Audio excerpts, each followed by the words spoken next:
జ్యోతిషాస్త్రరీత్యా ద్వాదశ రాశుల్లో 5వ రాశి అయినటువంటి సింహరాశి మిత్రులారా, మీరు మఖా నక్షత్రం 1, 2, 3, 4 పాదములు, పుబ్బా నక్షత్రం 1, 2, 3, 4 పాదములు, ఉత్తరా నక్షత్రం మొదటి పాదానికి జన్మించిన మీరు సింహరాశి వారిగా పరిగణించబడుతున్నారు.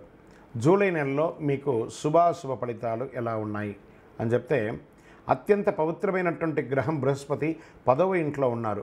సూర్యుడు మరియు శుక్రగ్రహం 5వ ఇంట్లో పూర్తిగా కనిపిస్తారు. సూర్యగ్రహం మరియు శుక్రుడు 11వ ఇంట్లో ఉంటాడు. కుజుడు ఈ నెల ప్రారంభంలో 9వ ఇంట్లో ఉంటారు. నెల ప్రారంభంలో బుధగ్రహం 12వ ఇంట్లో ఉంటారు. 8వ ఇంట్లో రాహు మరియు 2వ ఇంట్లో కేతువు. మీకు ఆకస్మిక అదృష్టం వచ్చే అవకాశాలు ఉన్నాయి. వెలువెత్తిన సంపద పెరిగే అవకాశాలు ఉన్నాయి. ధనవంతులు పెరుగుదల చేసిన కార్యాలని విజయవంతం చేస్తారు. వ్యాపారంలో అభివృద్ధి చెందుతున్న పరిస్థితి కనిపిస్తుంది. శ్రమ కోసం ఆదాయం లభిస్తుంది. వాటాదారులతో అనుకూలమైనటువంటి పరిస్థితి పొందే అవకాశాలు కనిపిస్తున్నాయి.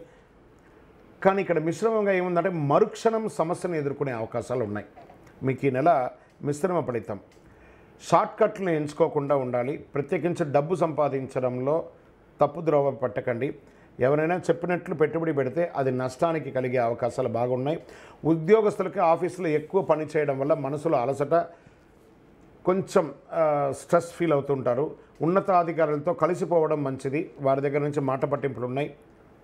చివరకు ఆకస్మిక మార్పు, దానివల్ల మీరు ఏమైనా అసహనాన్ని కోల్పోతే పని మార్పు, ఆకస్మిక మార్పు, లేదా ఉద్యోగం నుంచి తొలగించడం, లేదా వేరే ఉద్యోగానికి వెళ్ళడం. మాతో ద్వితీయంలో ఇది ఉంది, చాలా జాగ్రత్త. ఆశించే ఆఫర్లు లభించకుండా ఆలస్యమయ్యే అవకాశాలు కూడా ఉంటాయి. మాస ద్వితీయంలో దైవభక్తి పెరుగుతుంది. అయ్యో భగవంతుడు నాకు ఇలా అవుతుంది అని. అప్పటి వరకు దైవభక్తి ఇక్కడ. సంతోషంగా ఉన్నప్పుడు దైవభక్తి ఉండండి, దుఃఖంగా ఉన్నప్పుడు కూడా దైవభక్తి ఉండండి. దైవమే అన్నిటికీ కారణం. వారు మనకు అనుగ్రహం కలిగిస్తారు. వారిని శరణాగతి పొందడమే మనకు ముఖ్యం. కుటుంబంలో బంధువుల మధ్య ఉన్న అభిప్రాయ భేదం తొలగి సుముఖతో పరిస్థితి ఏర్పడుతుంది. విలువ, గౌరవం కూడా పెరుగుతుంది. కొత్త ఇల్లు, వాహనం కొనే అవకాశం మాస ప్రారంభంలో ఉంటుంది. కొత్త దుస్తులు, ఆభరణాలు జోడిస్తారు. పుణ్యస్థలాలకు వెళ్ళే అవకాశాలు మాస ద్వితీయంలో కనబడుతుంది.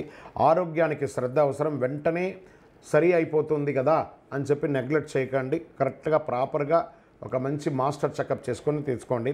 అభిప్రాయాల భేదాలు ఏర్పడవచ్చు. బంధువులతో, భార్యాభర్తలతో అనుసరంగా వ్యవహరించండి. మీరు కూర్చొని మాట్లాడుకొని రాజీ ధోరణి అవలంబిస్తే జీవితం ఆనందంగా ఉంటుంది. ఆస్తిని కొనుగోలు చేయవచ్చు. విద్యార్థులకు సంపూర్ణంగా మీ విద్యలో మంచి మద్దతు ఉంది. కాస్త మాదక ద్రవ్యాలకు దూరంగా ఉండడానికి ప్రయత్నం చేయండి.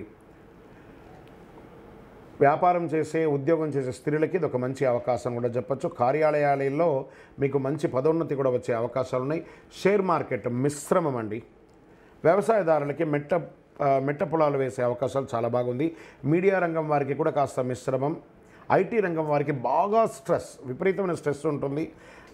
వివాహం కాని వారికి ఇంకొక 2-3 నెలలు ఓపిక పట్టండి. అనుకూలమైనటువంటి రోజులు 3 మరియు 11.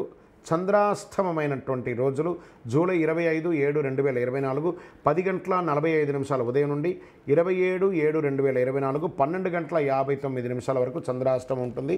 ఈ 2.5 రోజులు చాలా జాగ్రత్తగా ఉండండి. అదృష్ట సంఖ్య అని చెప్తే 4, 6. అదృష్ట దైవం అమ్మవారు ప్రార్థన చేయండి. మహావిష్ణువును కూడా ప్రార్థన చేయండి. అది మహావిష్ణువు అంటే రాముడు, వెంకటేశ్వర స్వామి, కృష్ణుడు, ఇలాంటి దేవాలయానికి వెళ్ళండి. పరిహారం చక్కగా విష్ణు సహస్రనామ పారాయణం చేయండి. గురువారం దక్షిణామూర్తికి కూడా నెయ్యిదీపం వెలిగించండి, అర్చన చేయండి. కరుంగాళి మాల ధరించండి. రియల్ ఎస్టేట్ వారికి కూడా చాలా కలిసి వస్తుంది. మీ యొక్క పర్సనల్ జాతకం తెలుసుకోవాలనుకుంటే మీ పరిసర ప్రాంతాల్లో ఉన్న సద్గురువుని సంప్రదించండి, లేదా మా ద్వారా తెలుసుకోవాలనుకుంటే కింద కనబడుతున్నటువంటి నెంబర్కి మీ యొక్క పేరు, date of birth, time of birth, place of birth WhatsApp చేయండి. కాల్ చేయకండి, మీకు మేము రిప్లై ఇస్తాము. ఇంకనూ సకల దోషాలు తొలగి ఆనందంగా ఉండడానికి మీ వయస్సు ఎంత ఉందో అన్ని దీపాలను మీ ఇష్టదైవం ముందర నెలకొక్కసారైనా వెలిగించండి. విజయోస్తు.